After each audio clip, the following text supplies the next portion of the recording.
सूत जी महाराज कहते हैं, देखो सोनकार ऋषियों, भागवत कोई बहुत सरल चीज नहीं है। जिस समय हमारे पूज्य गुरुदेव श्री सुखदेव जी महाराज परीक्षित को कथा सुनाने के लिए बैठे, उस समय आकाश मार्ग से देवता लोग पधारे हैं और आकर श्री सुखदेव जी महाराज के चरणों में विनती की थी। हमने सुना है आप इस महाराज परीक्षित को कथा सुनाने जा रहे हो मुक्ति के लिए, तो ये अमृत तरस हम लेकर आए हैं। ये अमृत आप महाराज परीक्षित को पिला दो और श्रीमद् भागवत की कथा हमें पान कराओ। देवताओं ने जिज्ञासा की, यानी आज भागवत खरीदने आए हैं।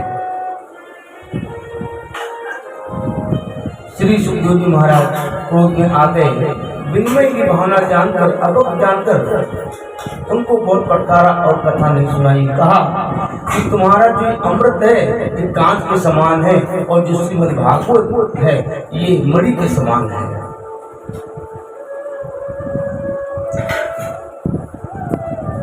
श्रीमद् भागवत के सामने तुम्हारा अमृत कुछ नहीं, तुच्छ है। भैया हम आप ये न समझे कोई अमृत सरल चीज है। रावण और कंस को मारने के लिए ठाकुर जी को तो एक अवतार लेना पड़ा, लेकिन अमृत को लाने के लिए भगवान को 4 अवतार लेने पड़े। भगवान अजित बनकर आए, मंदाचल को सागर में रखा, फिर कच्छप कछुआ बनकर आए, नीचे बैठे और धन्वंतरी रूप से अवतार लिया। फिर दैत्यों से अमृत लाकर देने के लिए मोहनी रूप भी रखना पड़ा, तब जाकर ये अमृत देवताओं के पास पहुंचा। और बंधुओं, श्रीमद् भागवत की कथा इसी वस्तुता पर होती है और कहीं भी सुनने को मिलती है। स्वर्ग आदि में ये कथा नहीं होती है। बंधुओं, जब हम आप बैठकर यहाँ पर कथा का प्रश्न करते हैं तो वहाँ पर देवता लोग तरसते हैं और कहते हैं कि पृथ्वी लोक के वासी कितने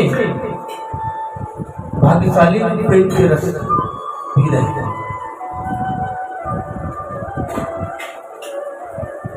पूछते होंगे अपने आप को। और कथा सुनाने के बाद जब महाराज परीक्षित की मुक्ति हो गई,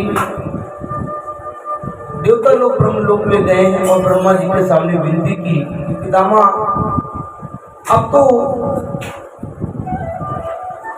भागवत की कथा ही सुनकर सबको मुक्ति हो जाएगी क्या, और सभी मुक्ति के साधन बेकार है।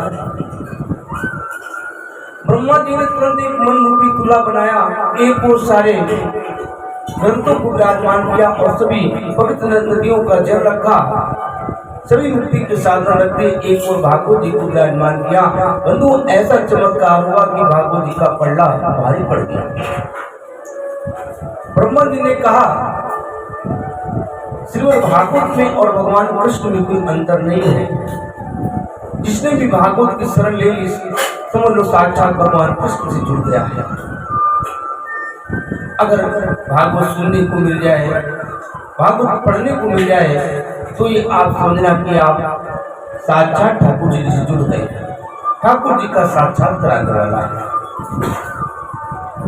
प्रेम जय जय।